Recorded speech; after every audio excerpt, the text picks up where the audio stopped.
Okay, so we are going to God's Word. हम परमेश्वर के वचन की ओर जाएंगे। This afternoon we are going to talk about the lightnings of God. हम इस समय पर हम परमेश्वर की बिजलियों के बारे में हम पढ़ेंगे। This might be a little different word that we have already heard. और हमने जो जो वचन सुना उससे बहुत ही अलग होगा, अलग वचन है। Some of us might be wondering what is this bijli has to do with our God. और हम में से कई लोग ऐसे सोच रहे होंगे कि ये बिजलियां हमारे परमेश्वर के साथ में क्या लेना देना है। So we will learn that from God's Word today. तो आज हम परमेश्वर के वचन से हम उसके बारे में मनन करेंगे। Are you ready? आप सब लोग तैयार हैं? Okay. So in the Word of God, परमेश्वर के वचन में God uses several natural elements to talk about His nature.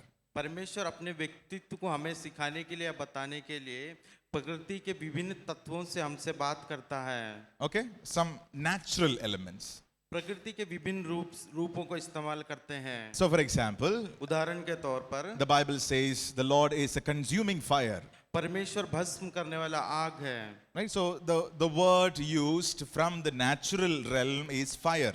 और तब जो प्राकृतिक तत्व जैसे आग को इस्तेमाल करते हुए परमेश्वर का एक व्यक्तित्व को बताया है। So the Bible says He is like fire. The Lord is like a consuming fire. तो परमेश्वर का वचन ये कहता है कि परमेश्वर भस्म करने वाले आग के समान है।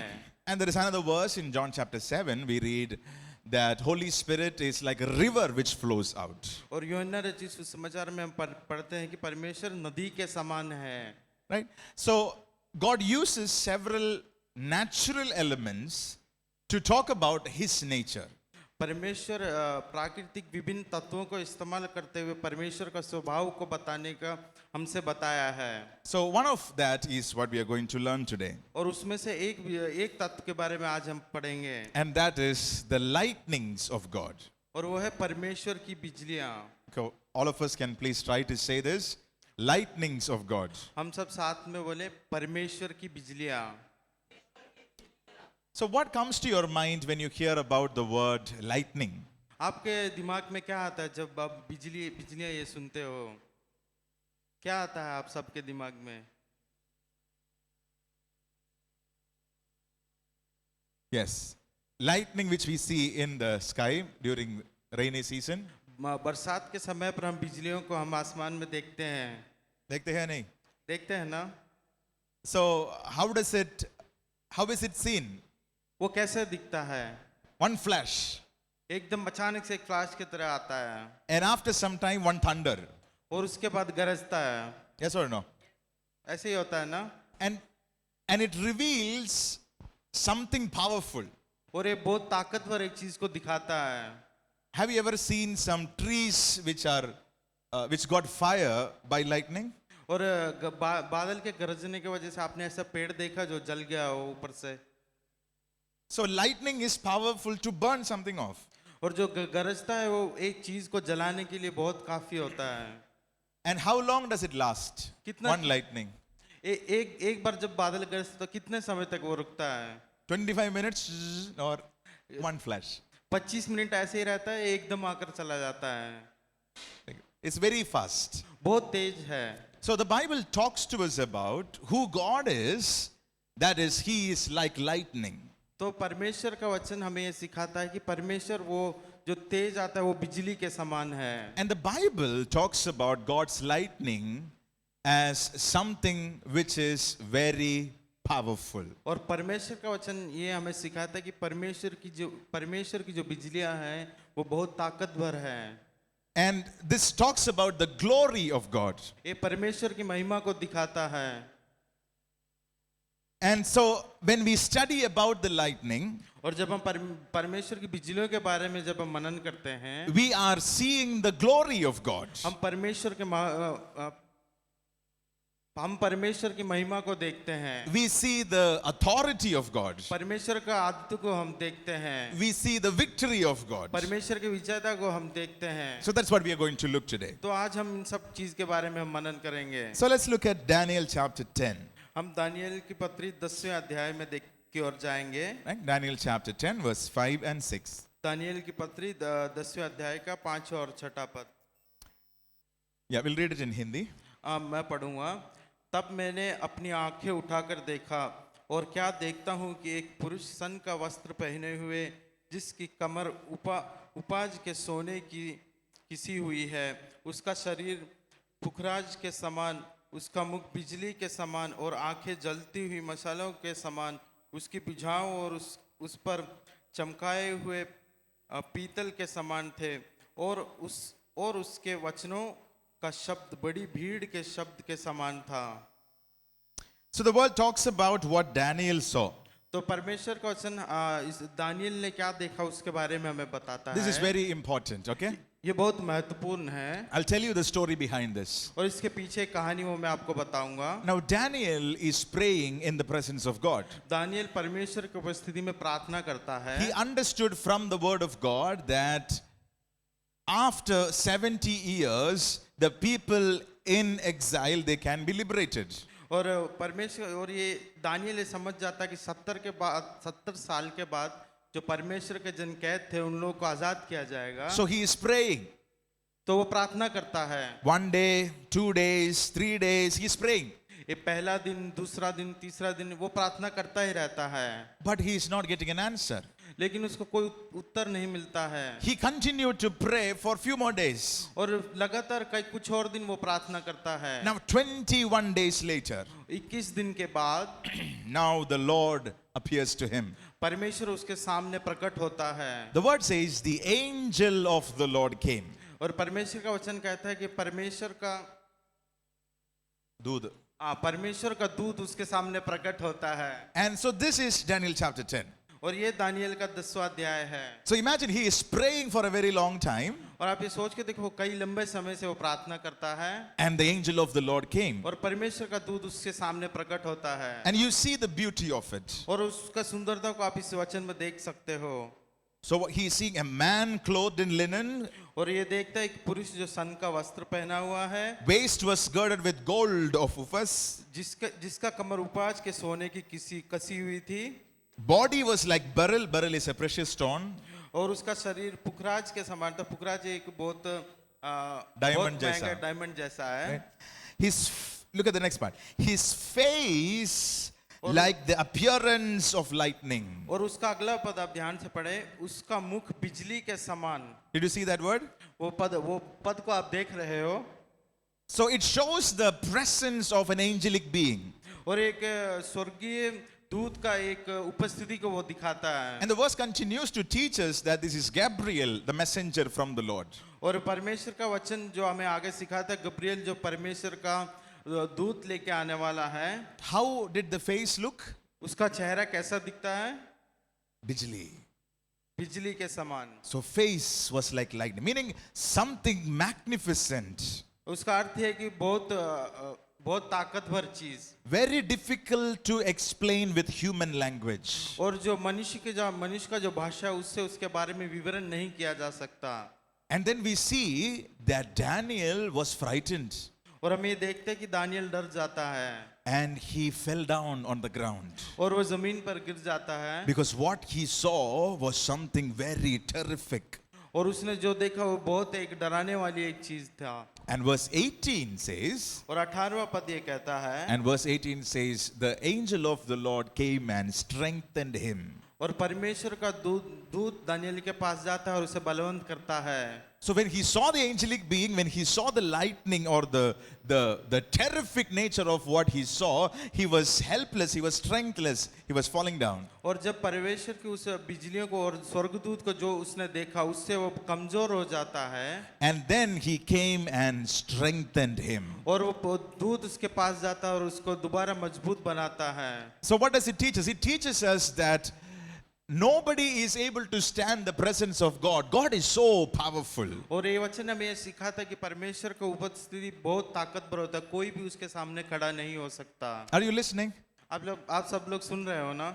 No, this message is not as easy as what we have been learning last weeks. और ये जो सब्जेक्ट है वो पिछले हफ्ते जैसा हमने सीखा उसका जैसा नहीं है। So I would request you to please stay focused, okay? और आप सब लोग इसीलिए इसे बहुत ध्यान से सुनना है। So we mentioned about angel of the Lord having a lightning face. और हमने अभी बताया कि परमेश्वर का दूत स्वर्गदूत जिसका मुख बिजली के समान है। Now look at Matthew chapter 28.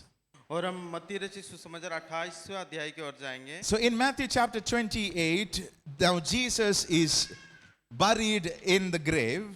और 28वें अध्याय में हम देखते हैं कि यीशु मसीह के क्रूस के चढ़ाए जाने का उसको दफना दिया जाता है। Right. So where is Jesus now? He is in the grave. अभी यीशु मसीह कहाँ पे? The कब्र body- में the रखा body हुआ of है। Jesus. यीशु मसीह का जो शरीर है वो कब्र में रखा हुआ है। And now Mary the Magdalene and there's another Mary who comes to see the body of Jesus. और सुबह जो चेले और मरियम यीशु मसीह के कब्र की ओर जब आते हैं। Now look at verse 2, 3 and 4. दूसरा, तीसरा और चौथा पद को हम देखेंगे। और देखो एक बड़ा भूकंप हुआ, क्योंकि प्रभु का एक स्वर्गदूत स्वर्ग से उतरा। उसका आकार उसने आकर पत्थर को लुढ़का दिया और उस पर बैठ गया। उसका रूप बिजली के समान और उसका वस्त्र हिम के समान उज्जवल था। Now what do we see here? Tell me. हम यहाँ पे क्या देखते हैं, आप बताएं। They are coming to see the grave. और वो कब्र की ओर आते हैं कि ताकि उसे देख सके। What did they see? उन्होंने क्या देखा? Right, the stone was rolled away. पत्थर को लुढ़काया हुआ था। And whom did they see? और उसने किसको देखा? किसको देखा? One angel. एक स्वर्गदूत को देखा। The angel of the Lord was sitting on the rock. परमेश्वर का दूत जो है वो उस पत्थर पर बैठा हुआ था। Now listen to this very carefully. और इसको आप ध्यान से सुनना है। This stone is not like hollow bricks. ये एक छोटा पत्थर नहीं है, जिस ईंट जैसा पत्थर नहीं है। नहीं है. This is very huge stone. एक बहुत बड़ा पत्थर था। Because this single stone is covering the entire grave. और जो कब्र को जो है इस पूरा एक बड़ा इस पत्थर को रखकर उसको बंद किया गया था। So you need several people to push it to cover the grave. और जब इस कब्र को बंद किया था तो कई लोगों ने मिलकर उस पत्थर को धक्का लगाकर बंद किया था। Are you listening? आप सुन रहे हो ना? सुन रहे हो? Now, when the body of Jesus was kept, they made sure that this grave was perfectly closed. और जब यीशु मसीह का शरीर को उस कब्र में रखा था तो उन्होंने ध्यान से उस पत्थर को बहुत ही अच्छे से उन्होंने उससे बंद किया था, पत्थर को लेकर। Yeah, so it is very heavy. क्योंकि और ये बहुत वजन था उसमें। So many people would have pushed the stone to cover the grave. कई लोगों ने उसे धक्का लगाकर उस कब्र को बंद किया होगा। Now these two women, these two ladies are going. और ये दो औरत जो यीशु मसीह के चेले उनको देखने जाते हैं। And if you see also the other accounts, we see that they are talking to themselves, who will move the stone? और ये लोग, हम दूसरे वचन में हम देखते हैं ये दोनों आपस में बात करते हुए जाते हैं, उस पत्थर को कौन हटाएगा? Yes. And when they reach there, और जब वो लोग वहां पहुंचते हैं, the word says one angel of the Lord, तो परमेश्वर का वचन बताता है कि एक स्वर्गदूत उसको लुढ़का दिया and he sat on that stone. और उस पत्थर के ऊपर बैठ गया। You see how powerful the angel of the Lord is? आप देख रहे हो ना परमेश्वर का स्वर्गदूत कितना ताकतवर होता है। And you should see the beauty of it in verse 3. और उसका सुंदरता आप तीसरे पद पर देख सकते हो। His countenance was like lightning. Did you see that? उसका रूप बिजली के समान था। Did you see that? आप उसे देख रहे हो, उस पद को पढ़ रहे हो। उसका रूप बिजली का समान। Right? So his face looked like meaning it is showing the glory of God on the face of that angel. और उसका चेहरा बिजली के समान, उसका जो परमेश्वर का स्वर्गदूत के बारे में उस पूरा उधर बताता है। Now there is another interesting thing here. और एक और चीज उधर है। When they rolled the stone over the grave, जब उन्होंने उस पत्थर से उस कब्र को बंद किया था, there were many soldiers covering that. और उधर बहुत से सिपाही उसके चारों ओर खड़े थे। Because they wanted to make sure that he is not rising up or nobody is taking the body. क्योंकि उन्हें ये पक्का करना था कि ना कोई चेले इस यीशु मसीह के शरीर को लेके जाए या पुनरुत्थान हो यीशु मसीह का। सब सुन रहे हो? सब सुन रहे हो ना? So there were many soldiers who were guarding the grave. बहुत से सिपाहियां उस कब्र के ओर तैनात थे। And the soldiers are not like our security guards here. और हमारे जो सिक्योरिटी गार्ड्स जो हमारे बिल्डिंग्स के उधर होता है वैसे नहीं होते हैं। Not like the uncles who take care of the ATM counter. और ऐसा नहीं है कि एटीएम के पास जो अंकल्स जो सिक्योरिटी बैठे उनके जैसे नहीं No, है। they are very strong. बहुत ताकतवर लोग थे। Right? So they are standing to cover the grave. और वो सिपाहियां कब्र के ओर तैनात थे। But when the angel of the Lord came, जब परमेश्वर का स्वर्गदूत जब उधर आया, can you read verse 4? और चौथे पद को आप पढ़ सकते हो, And the guards shook for fear of him and became like dead men. और उस पद में लिखा है, उसके भय से पहरेदार कांप उठे और मरे हुए मनुष्य के समान हो गए। You see the power of the angel of the Lord?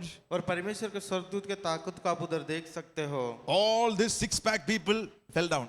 और सब जो बड़े बड़े ताकतवर सिपाही थे वो गिर गए। Six-pack. सिक्स पैक वाले जो बहुत मसल वाले पहलवान समान थे वो लोग गिर गए। And the word teaches us that is the glory of God which was visible through an angel of the Lord. और वहां पर परमेश्वर की महिमा को उस स्वर्गदूत के द्वारा दिखाया गया है। Now this is how when the Lord manifests for us. और ये तब होता है जब परमेश्वर हमारे लिए प्रकट या उपस्थित होता है। Everything which is standing against us will collapse. और जो कुछ हमारे विरुद्ध में खड़ा था वो सब गिर जाएगा। 4 people received. I'm thankful for you.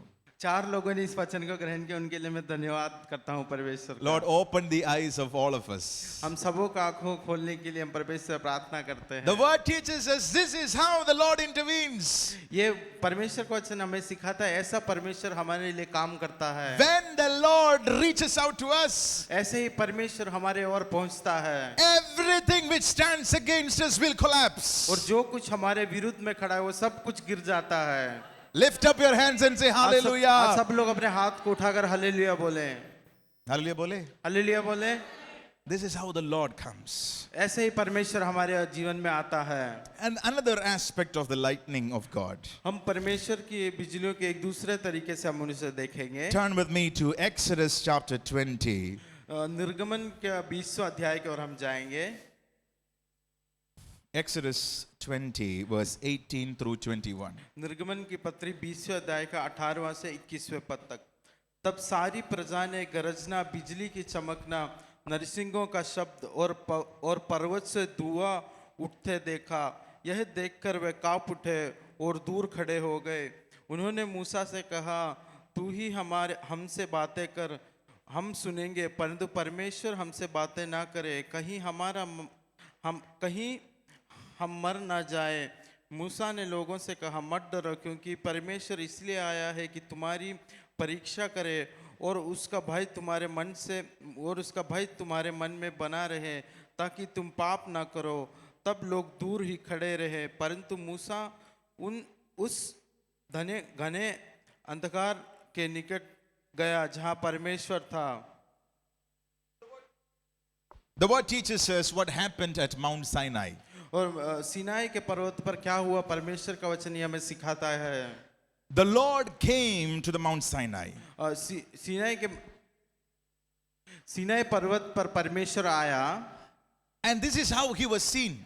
और परमेश्वर उस समय पर कैसा दिख रहा था, ये Verse इधर पता 18 है। says there were thundering, there were lightning flashes, sound of trumpet, mountain smoking. और ये इस वचन में कैसा बताया कि परमेश्वर कैसा दिख रहा था उस समय पर। प्रजा ने ये देखा, गरजते हुए गरजना देखा, बिजली का चमक, नरसिंगों का शब्द और पर्वत से धुआं उठते हुए देखा। So can you imagine yourself being there?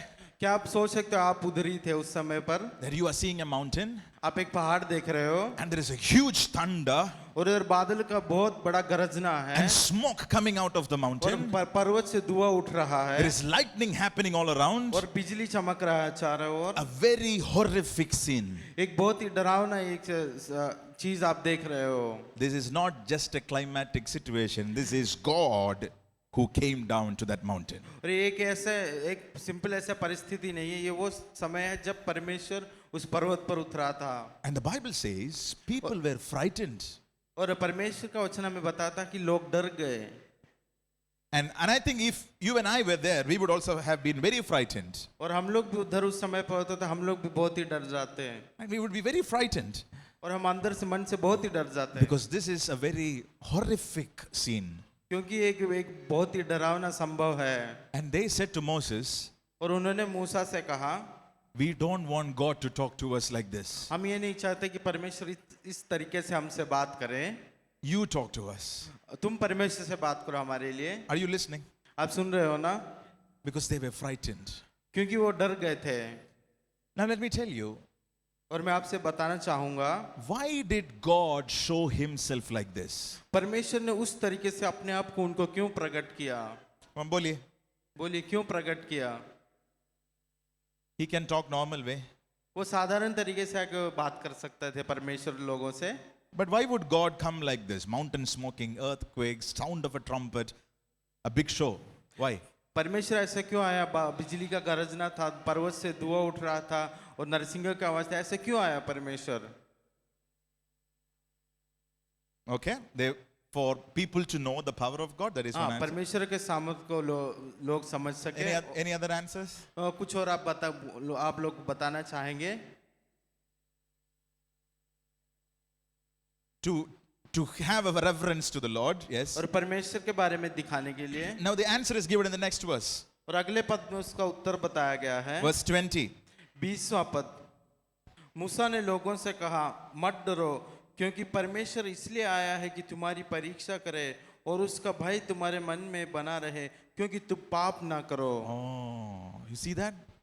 क्या आप उसे देख रहे हो? Why did God show himself like this? परमेश्वर ने उस तरीके से अपने आप को क्यों प्रकट किया? The reason is God wanted them to know that God is a holy God. क्योंकि वो परमेश्वर ये चाहता था कि वो लोग जाने कि परमेश्वर एक पवित्र परमेश्वर है।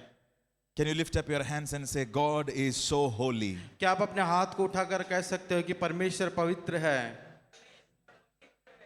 Amen? He is so Amen. holy.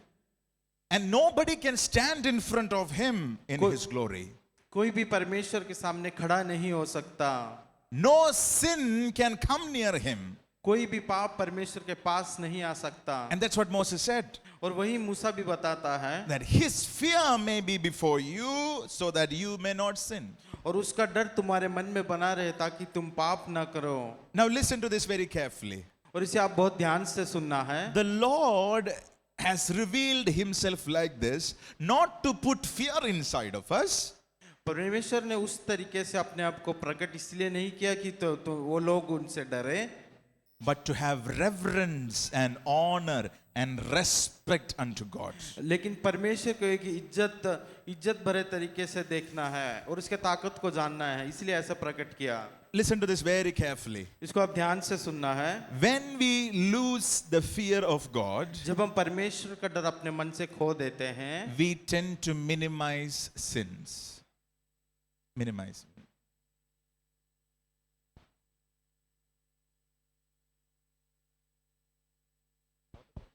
हाँ, जब हमारा डर हमारे मन परमेश्वर का डर जब हमारे मन से चला जाता है, तब हम पाप को ठीक है ऐसा बोल के हम देखते हैं। He translated English to Malayalam, then to Hindi. Okay. Okay. This is important. Listen to this very carefully. ध्यान से सुनना है, बहुत जरूरी बात है। When we do not have the fear of the Lord, जब हम परमेश्वर से नहीं डरते हैं we minimize sin. और हम पाप करते हैं, We think that it is okay. जब हमारे मन से परमेश्वर का डर खत्म हो जाता है, तब हम पाप को नीचा देखते हैं। Yeah, that's a better word. And we think it is okay. और हम सोचते हैं हाँ ठीक है, कोई दिक्कत नहीं है। God is merciful. परमेश्वर दया दिखाने वाला है He is such a loving God. और वो हमसे प्यार करने वाला है, But we also need to remember He is holy. और हमें ये भी याद रखना है कि परमेश्वर पवित्र है। Do you remember the verse we learned last Sunday? क्या पिछले रविवार को हमने जो पद सीखा उसके बारे में आपको याद है? The words of my mouth and the meditation of my heart be acceptable in your sight. और मेरे मन के जो ख्याल जो मेरे दिमाग में जो वो परमेश्वर का मन भावनी होनी चाहिए, Right? Because He sees everything. क्योंकि परमेश्वर सब कुछ देखता है। Not only on Sunday morning. रविवार सुबह क्या होता है वो ही नहीं देखता। Sunday we are good people. रविवार को हम बहुत अच्छे लोग होते हैं। अच्छे लोग हैं नहीं? Sometimes husbands would think, if my wife is like this throughout the week, how good it would be. और कई पति ऐसे सोचते हैं मेरी पत्नी ऐसी है तो मेरी जिंदगी में ऐसा आगे क्या होगा। Wives would think, oh, my husband worships the Lord very well on Sunday. Why can't he be like this throughout the week? और पत्नी ये सोचता है कि रविवार के दिन मेरा पति बहुत अच्छे से परमेश्वर की आराधना करते हो, हर दिन ऐसे ही होता है तो कैसे कितना अच्छा होता। Why do you think the difference happens? और इसमें जो अंतर है वो कब और कहाँ होता है? The reason is when we tend to lose the fear of God. जब हम परमेश्वर का डर हमारे मन से हम खो देते हैं तब। See, don't think that fear means I can't go near God. That is not the fear we're talking about. और जो डर बोले तो परमेश्वर के पास नहीं जा सकते, वो डर नहीं है। The fear that we're talking about is the honor, the respect that we have for God.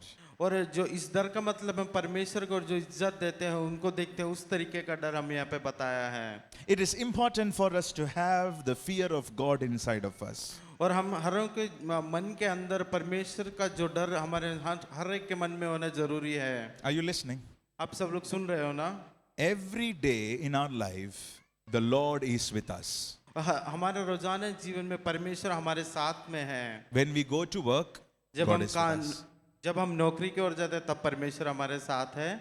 When we talk to people around us, God is with us. और जब हम आजू बाजू लोगों से बात करते हैं तभी भी परमेश्वर हमारे साथ है। When we try to talk to our neighbors, God is with us. हम अपने पड़ोसी से जब बात करते हैं तभी भी परमेश्वर हमारे साथ है। Remember, He is still holy. और हमें ये याद रखना है कि परमेश्वर पवित्र है। So we conduct ourselves well before Him. और हम परमेश्वर की उपस्थिति में हम अपने आप को अच्छे से दिखाना है। Amen? आमीन। So then the people said in verse 21, so the people stood afar off, but Moses drew near the thick darkness where God was. और हम 21वें पद में हम देखते हैं कि लोग दूर खड़े रहते हैं, लेकिन मूसा जो है उन घने अंधकार के और निकट और पास जाता है। Now Moses decides to go in. और मूसा उस परमेश्वर की उपस्थिति की ओर जाना चाहता है। In the New Testament, और नए नियम हम ये देखते हैं that we have access to the presence of God. और हम परमेश्वर की उपस्थिति की ओर हम जा सकते हैं। He is so holy, परमेश्वर अति पवित्र है, but He also made us a way to come to Him. लेकिन हम सब लोगों को परमेश्वर को जाने के लिए एक रास्ता को खोला है। Are you with me? आप सब लोग हमारे साथ में है ना? We just started the sermon. हमने अभी शुरू किया है।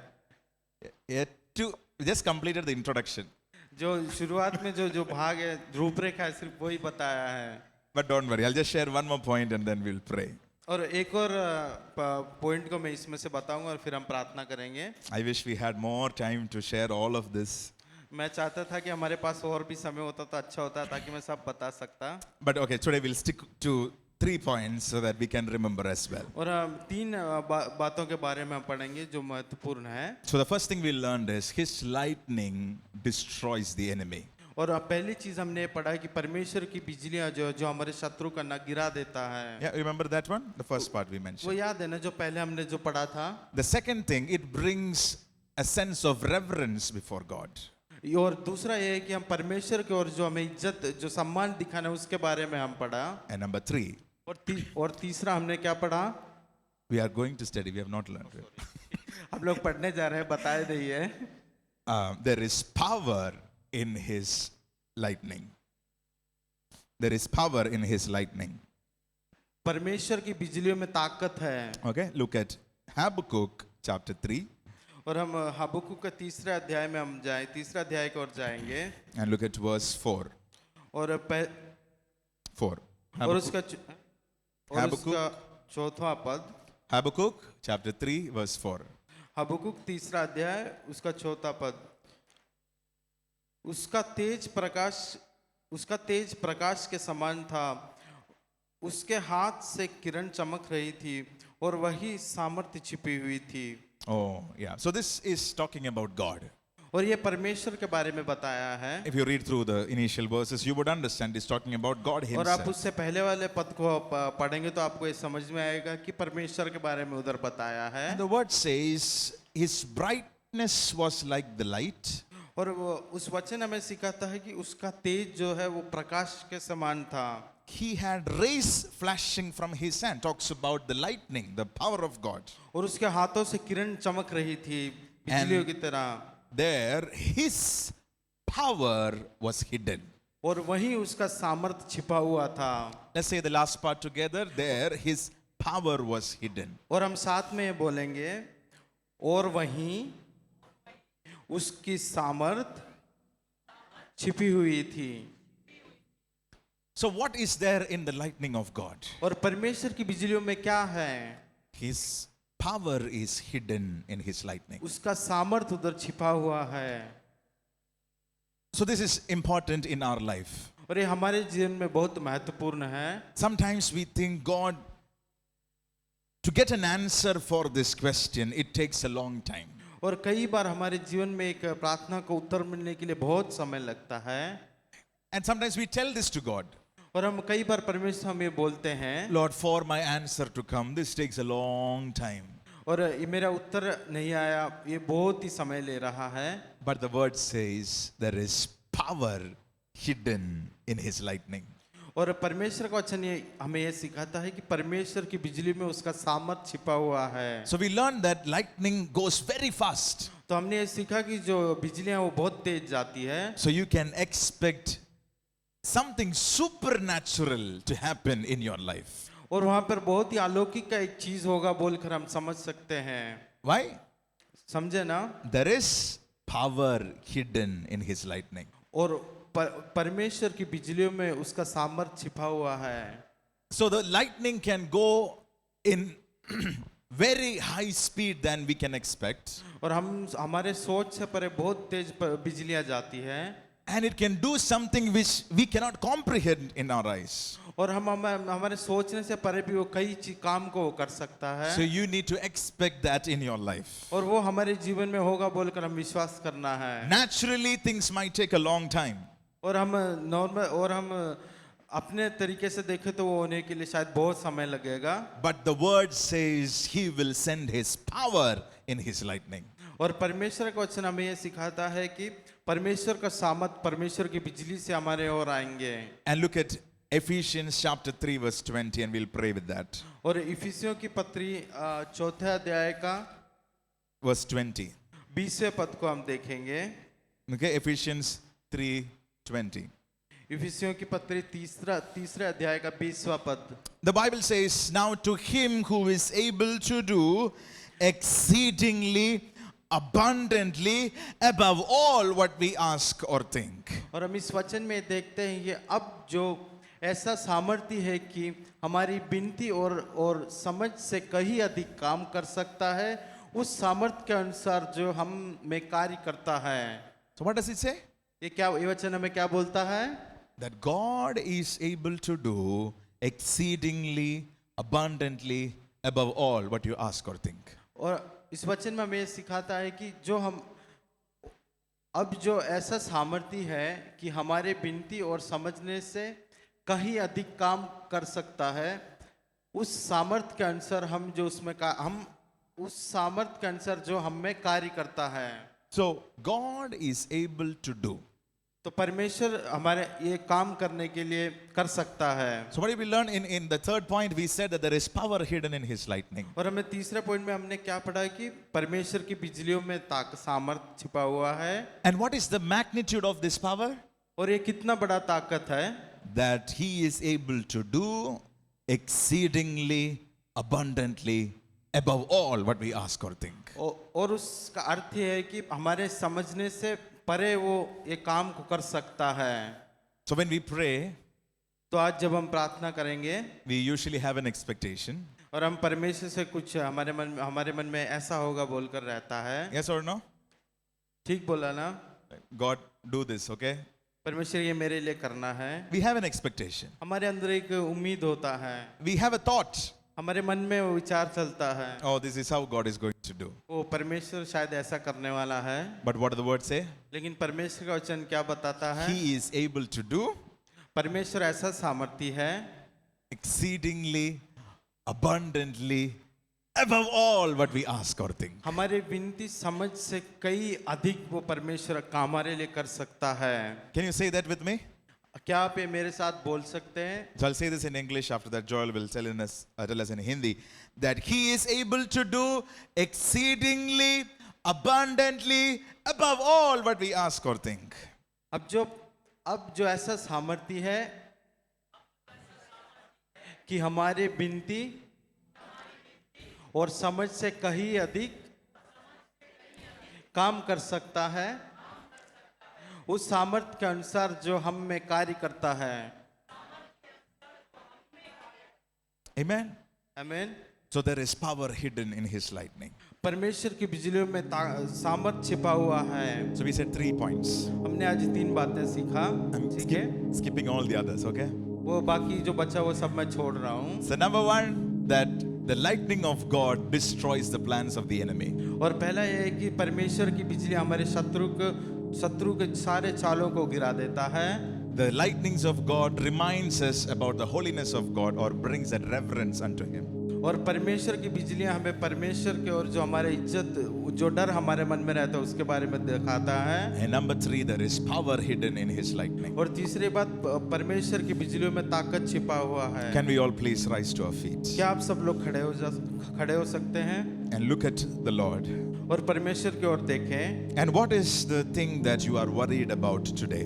आप ऐसे किस चीज के बारे में आपके मन में आप सोच रहे हो? And what is it that is bothering you today? और वो ऐसा कौन सी चीज है जो आपको परेशान कर रहा है? The word says he is able to do exceedingly abundantly above all what we ask or think. और परमेश्वर का वचन ये सिखाता है कि हमारे मांगने और हमारे सोच से परे वो हमारे लिए काम कर सकता है। So today I want you to expect that from God. और मैं ये चाहता हूँ कि परमेश्वर आपके जीवन में वैसा करेगा, आप उसका उम्मीद रखें। And believe that God, you are able to do this. और आप विश्वास करें कि परमेश्वर आप मेरे लिए ये कर सकते हो। Maybe you have some sickness in your body. शायद आपके शरीर में कोई बीमारी होगी। Maybe there is some problem in the family. और शायद आपके पारिवारिक जीवन में कोई दिक्कतें होगी। Ask the lightning of the Lord to strike you. आप परमेश्वर से प्रार्थना करें कि परमेश्वर की बिजली आपके उस परेशानी के ऊपर गिरे। And tell the Lord, Lord, I want to encounter your power. और आप बोले परमेश्वर मैं आपके ताकत से मैं मिलना चाहता हूँ। Tell the Lord, Lord, I want to experience your hand. और परमेश्वर से आप बोले मैं आपके हाथ को अनुभव करना चाहता हूँ। And expect that from the Lord today. और आप परमेश्वर से वो होगा बोलकर आप उम्मीद करें। And if you came here with any kind of sickness in your body, और आपके जीवन में आपके शरीर में कोई बीमारी है तो, and I want to request you to keep your hands on that portion. और जिस जगह पर आपकी वो बीमारी उस जगह पर आप उस अपने हाथ को रखें। If there is anything related to your mind, keep your hand on your head. और आपके सोच या दिमाग से कोई चीजें हो तो अपने हाथ को अपने सिर पर रखें। If there is pain in your body, whichever area it is, if you are okay, please keep your hand on that area. और आपके शरीर में कई जगह पर दर्द है तो आप उस दर्द वाले जगह पर अपने हाथ को रखें। We are going to pray right now. और हम अभी प्रार्थना करने जा रहे हैं। And we are going to expect the hand of God. और हम परमेश्वर के हाथ को उधर पहुंचने के लिए हम उम्मीद करते हैं, विश्वास करेंगे। Any issues in the body, कोई भी दिक्कत हो आपके शरीर में, any issues in the soul, कोई भी आपके आत्मा में कोई भी चिंता का विषय, उसे भी। the word we learned that there is power hidden in the lightning of और God. हमने आज ये सीखा कि परमेश्वर की बिजलियों में सामर्थ छिपा हुआ And I है। sense in my spirit that the Lord is here to touch that area. और मैं अपने आत्मा में जान सकता हूँ कि परमेश्वर इधर आपको उस जगह पर छूने वाला है। If you have any problem with anything in the abdomen, keep your hands on your stomach. और आपके पेट के नीचे वाले हिस्से में कोई दिक्कत है तो आप उधर अपने हाथ को रखें। If you have any problem in your heart, keep your hands on your heart. आपके हृदय के जगह पे कोई दिक्कत उधर है तो आप अपने हाथ को अपने हृदय की ओर रखें। And I want you to believe with me today और मेरे साथ आप ये विश्वास करें that the power of God shall manifest और परमेश्वर की ताकत जो प्रकट होने वाला है right now, today, अभी यहाँ पर प्रकट होने वाला है। right now in the name of Jesus. अभी यीशु मसीह के नाम से We can declare the power of God. हम यीशु मसीह, हम परमेश्वर के सामर्थ्य को हम घोषणा करते हैं। Because the word says, I have hidden my power in my lightning. और परमेश्वर का वचन कहता है कि परमेश्वर की बिजली में उसका सामर्थ्य छिपा हुआ है। So let's receive it by faith today. और विश्वास के साथ आप उसे परमेश्वर से ग्रहण करें। I want you to pray in faith right now. और मैं चाहता हूँ कि आप विश्वास के साथ अभी प्रार्थना करें। Ask the Lord, Lord, touch me today. और प्रार्थना करें, परमेश्वर आप मुझे छुएं। Touch me right now. मुझे अभी छुएं परमेश्वर। And touch me right now. अभी आप मुझे छुएं परमेश्वर। And I want to experience your hand. और मैं परमेश्वर आपके हाथ को उपस्थिति को महसूस करना चाहता I want हूँ। to experience your power. और मैं आपके ताकत को अनुभव करना चाहता We're going हूँ। to pray right now. और अभी आप प्रार्थना करें। In the name of Jesus, यीशु मसीह के नाम से we speak healing and deliverance over your people. हम आपके लोगों के ऊपर हम चंगाई को उंडेलते हैं। Lord, by faith they have kept their hand on their bodies. हे प्रभु, उन्होंने जहाँ पे दर्द उधर अपने हाथ को विश्वास से रखा है, Lord, they have put their faith in you. और आप अपना विश्वास आपके ऊपर रखा है। So right now in the name of Jesus, तो अभी यीशु मसीह के नाम से let the power of God penetrate their bodies परमेश्वर के वचन का जो ताकत है उनके जीवन, उनके शरीरों में जाए, like an electricity, वही बिजली के समान उन पर गिरे, like lightning, and the power of God enter into their bodies, और जो परमेश्वर के बिजली में जो ताकत है उनके शरीर में पूरा ताकत बलवंत बनाए, into their minds, into their emotions right now. और उनके दिमाग उनके ख्यालों की ओर जाए। Oh, the Lord, you are our God. हे ईश्वर प्रभु, तू हमारा परमेश्वर है, You are more powerful than we have ever seen. और जो भी चीज हम देखते हैं उन सब से तू ताकतवर है So परमेश्वर। right now we receive your healing touch. और अभी मैं आपके उस चंगाई के हाथ को मैं हम लोग ग्रहण करते We हैं, receive the power of God over our lives. और हम परमेश्वर के ताकत को हमारे जीवन में हम ग्रहण करते हैं। I take authority over every spirit of oppression. और हम जो भी हमें नीचा करने वाले जो भी आत्मा है उसके ऊपर हम प्रार्थना करते हैं, And every spirit of heaviness, every spirit of bondage, I command in the name of Jesus to be broken right now in the name of और Jesus. जो भी तो हम लोगों को बंधन से बंदी बनाने वाला आत्मा है उन सबको मैं तोड़ता हूँ। And in the name of Jesus, we declare your freedom over your people. और यीशु में से मैं आपका आजादी को हम सब लोगों के ऊपर हम छोड़ते हैं, Let the power of God manifest over your people's lives. और परमेश्वर का ताकत हमारे हम सबों के जीवन में प्रकट हो पाए। Lord, release your glory. आपके महत्व को आप सबके ऊपर छोड़े प्रभु। We thank you for your power हम आपके सामर्थ्य के लिए हम धन्यवाद देते and we हैं, receive it by faith. और हम उसे विश्वास से ग्रहण करते हैं। In Jesus' name we pray. यीशु मसीह के नाम से मांगते हैं। Amen.